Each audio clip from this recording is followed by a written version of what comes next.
Estamos aqui com o Nuno Meirelles, que acabou de finalizar um show aqui no Parnaíba, no Festival de Jazz e Blues.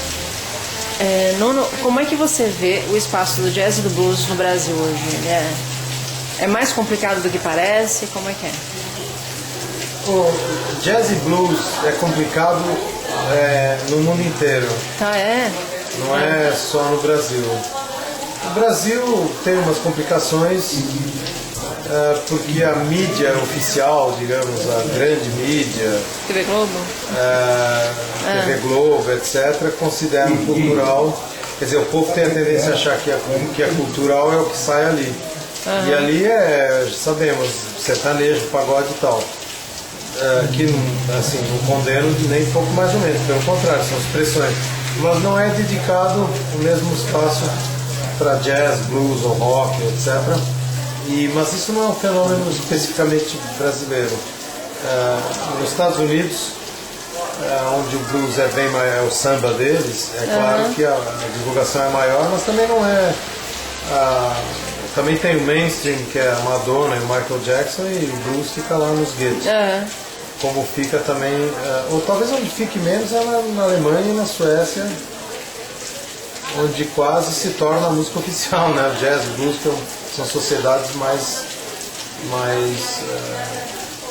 refinadas do ponto de vista de musical, gostam de música clássica, erudito, jazz, blues, etc. E o seu... Mas assim, eu não respondi tudo. Como é que eu vejo a coisa em relação aqui? Eu acho ótima essa iniciativa. Isso que eu ia te perguntar. Não, sem dúvida, claro. Porque o que acontece é que as pessoas não gostam de certas coisas, elas de fato não gostam, as coisas não lhes são dado conhecer. Desconhecem. Ninguém pode gostar de um negócio que não conhece. E aí quando você faz coisas assim, as pessoas ouvem e falam, nossa, que legal, e passam a gostar, passam a procurar, saber o que é. Então... Vale a pena então ter um festival, mesmo que seja anual, ter alguma coisa nessa linha. Acho que devia encher de iniciativas. Ninguém pede os estádios que são da Madonna e do Michael Jackson, Justin Bieber, e do Justin Bieber, mas que sejam as praças que são do povo, que mostrem música erudita, mostrem teatro, mostrem, não estou falando só de jazz e blues, que mostrem todos os tipos de manifestações culturais, para não ficar aquela coisa estereotipada que é só aquilo, que é o lance, que é o axé, o pá. Não é, tem um monte de coisa. Pode ver, as pessoas estavam curtindo pra caramba, pulando e gritando, e não era axé, né? Curioso isso, né? Estavam pulando e não era axé. Não é interessante? Onde você acha que você se encaixa assim? É mais no rock ou mais no blues? Eu sou um derivado de uma fase meio termo. É uma boa pergunta, eu gostei disso. Experimentalista eu sou sempre, porque agora mesmo fiz um disco de blues com eletrônica, com hip hop misturado com... Porque eu acho que as coisas não podem parar e se você quiser manter as coisas num nível mais popular e não num acervo de museu, você deve mesmo ficar misturando. Então, tipo, quando o Eric Clapton, que todo mundo sabe, é um bom exemplo, ele pegou os caras que ele gostava, que eram Howlin' Wolf e o Robert Johnson, que já não era o que ele fez, e injetou eletricidade, psicodelia e rock and roll. Então, hoje, quando você mistura eletrônica, as pessoas podem pensar, mas você está profanando o blues. Bom, o Clapton, eles acham que está profanando o que o outro já profanou, sem saber que o outro já copiou, né? Profanou entre aspas. Mas, putz, eu esqueci, mas eu queria tanto responder o que você tinha perguntado, mas eu...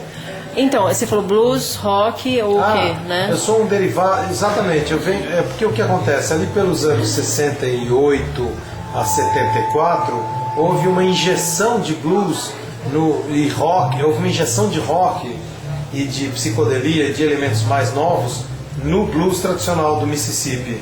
Isso foi o Clapton, Jimmy Page, o Led Zeppelin, aquela coisa toda, e foi a época dos Guitar Heroes, Jimi Hendrix, Eric Clapton, Santana, etc. Então eu sou um fruto dessa época, um cara Essas são as suas influências. Que é um blues rock, na verdade a gente pode chamar de blues elétrico ou blues rock. Agora, dizer que o cara é bluseiro sem ser roqueiro é possível. Exatamente. Ou que o cara é roqueiro sem ser bluseiro é muito difícil. E aquilo que você disse lá, o rock está morrendo? Eu falei, né? Falou. Porque tem cara que...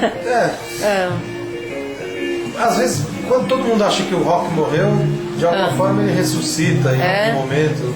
Mas tá esse papo, né, que o rock morreu. O que você achou do Rock in Rio, por exemplo? Uma provocação, né, tipo, mas o rock não tá morrendo, podemos parar aqui, né? O pessoal, não para não. O que você achou do Rock in Rio, por exemplo? Aquele som eletrônico, tinha axé no meio também, tinha de tudo, né? Eu sou um pouco chato nessa questão, eu acho que se é rock, então não tem que ter outras coisas, não tem que ter axé. Não tem que... E tinha pouca gente de rock tudo, mesmo, né? Tinha acho que quase 5 grupos de rock, reconhecidamente rock, não é? Eu senti falta de coisas, tipo... Sabe, é rock, então cadê o pessoal do rock, né? Tava faltando ali a turma do rock. Não tinha Pearl Jam lá, tinha? Eu acho que não. Black Sabbath, Deep Purple. Pelo menos o Classic Rock não tava lá, né? Acho que tinha uns 2, 3 só. É um baita festival, não dá pra criticar, mas o que eu não entendo é essa inclusão. Entendo, na verdade entendo. É preciso público, é preciso que o evento dê certo. Uma época os festivais de jazz começaram a ficar tão... Essa história de misturar elementos, que se você não mistura, as coisas se transformam em algo precioso, mas de museu. Como Picasso. Picasso, Modigliani, Velázquez são preciosos, mas eles são de museu. Sim. Se você não quer que as coisas fiquem no nível de museu, você precisa começar a melanger, a misturar e tal.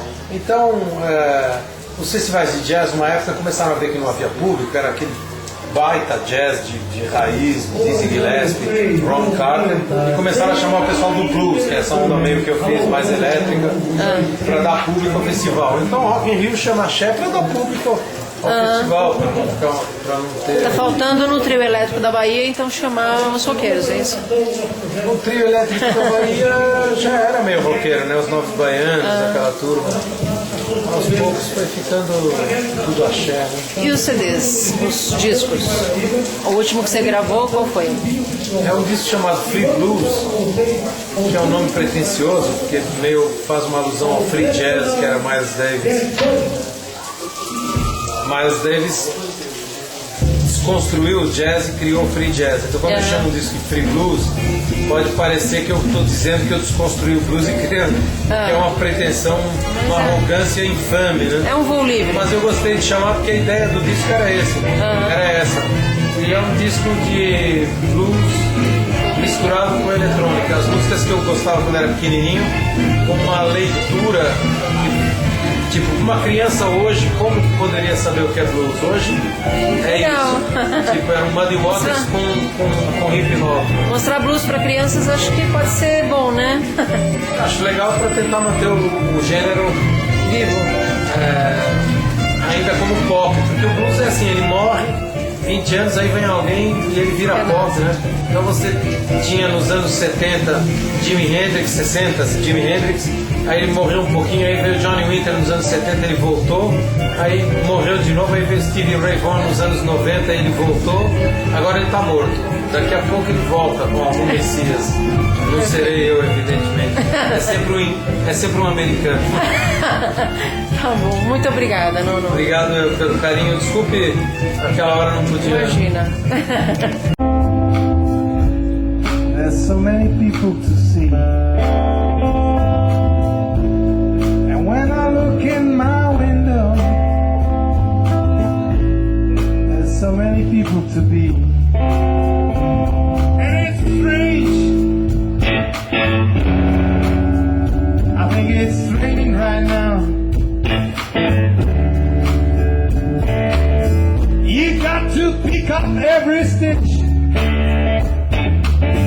You got to pick up every stitch. You got to pick up every stitch. Oh no! Must be the season of the witch. Must be the season of the witch. Must be the season of the witch.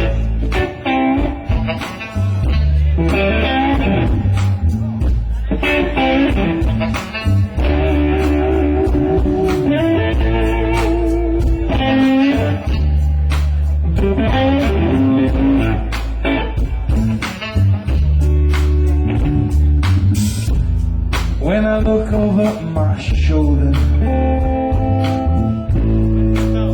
you think I see?